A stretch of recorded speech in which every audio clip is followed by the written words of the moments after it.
Islamic law stipulates that as a general principle that non-Muslims are not permitted to inherit the estate of a Muslim. Now, this principle was affirmed as long ago as 24th of May 2002 by the Court of Appeal, which was then the Apex Court, in the matter of the estate of Ishmael Juma Chelanga.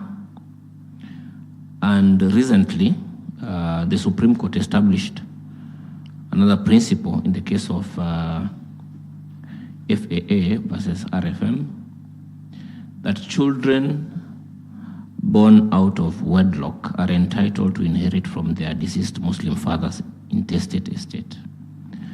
Now, my question is, to what extent has the decision of the court, that is the Supreme Court, created any conflict, whether real or apparent, between Islamic inheritance law and the constitutional principle of equality?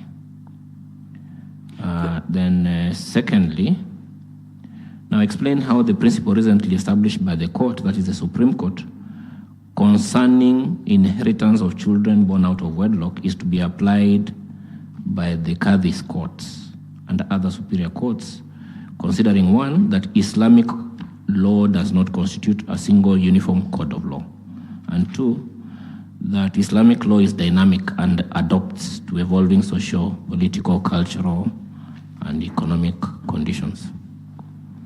Thank you, Commissioner. The issues which you have raised are controversial, but simple and straightforward, in my view. Yes. Controversial because the way it was put to the public and the way the case was handled makes the matter very controversial.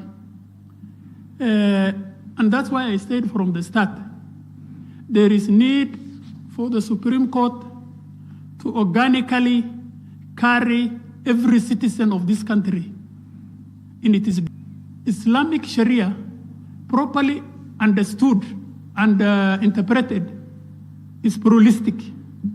There are different perspectives. As you know, Commissioner, this matter started before the High Court, and the judge proceeded under the Succession Act initially, but he applied Islamic law. There were 4 issues which were in contestation before the judge.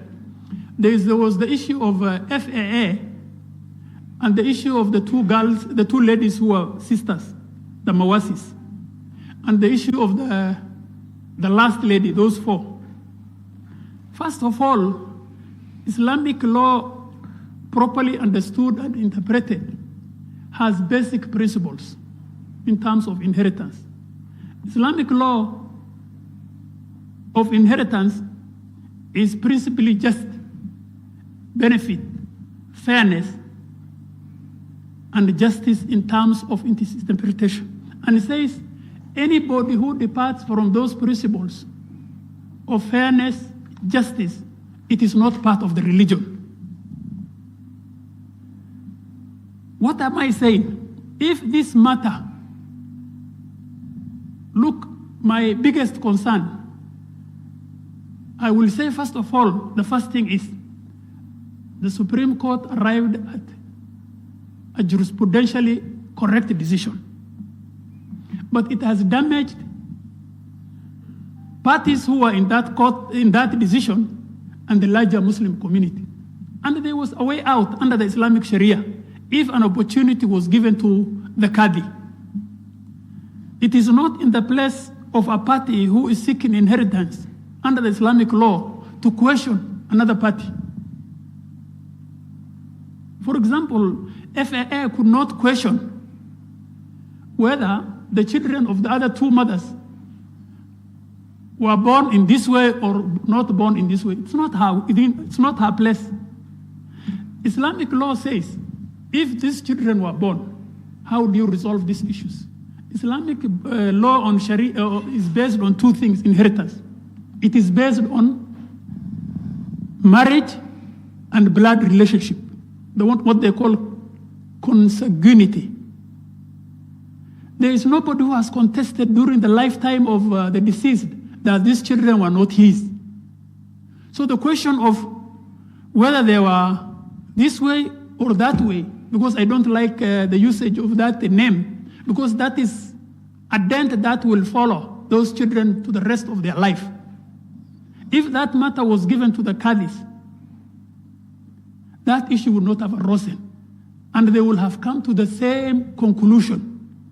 The point I'm making is the courts should give an opportunity to the Qadis court within the sanctioned constitutional boundaries of fairness and in compliance with Article 24(4), that there should be no injustice to the children or to anybody who is entitled to inherit from the estate of the deceased person.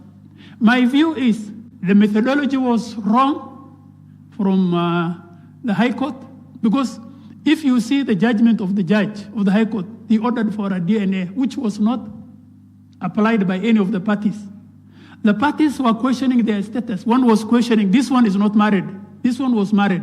Even the appellant, her status in the inheritance was questioned by the other parties, and there was evidence which the judge discounted, rightly or wrongly, I don't know, that she should not inherit. So the question I'm putting is, don't constitutionalize Islamic Sharia, but allow the constitutionalization of Islamic Sharia to function within the parameters of the four corners of the laws on inheritance. That is, they must observe equality, they must observe fairness, and they must not, the decision must not go outside or in violation of the right of the children and the right of the parties who are entitled to inheritance. My view, therefore, is the court reached at the correct decision jurisprudentially, but the methodology was wrong. Islamic law is not an ordinary set of rules or set of cultural rules. You cannot say, for example, Islamic law is repugnant to justice. The culture of, for example, a Muslim who is a Somali or a Kikuyu can be said, his culture, not Islamic Sharia, is repugnant to justice.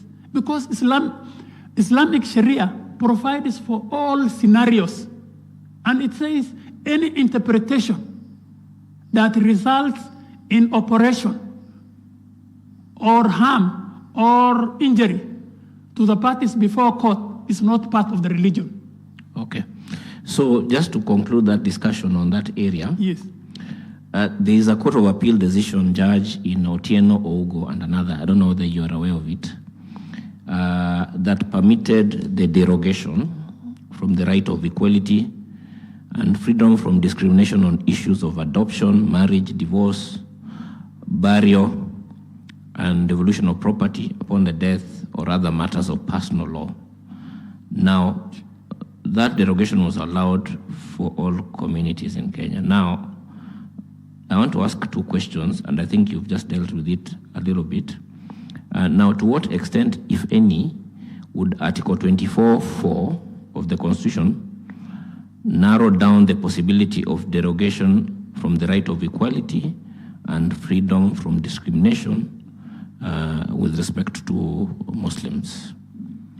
Then number two, what are the conditions to be fulfilled before a person can invoke Islamic law to derogate from or limit the right of equality and freedom from discrimination? Let me start the last one. Yes. Which is easy. Yes. And this is my position, and this is the correct position. Yes. As has rightly been pointed out by the Supreme Court in that case of Faraj, the Supreme Court, the Constitution is a supreme law of this country. All religions, including Muslim religion, is subject to the tenets and the provision of the Constitution.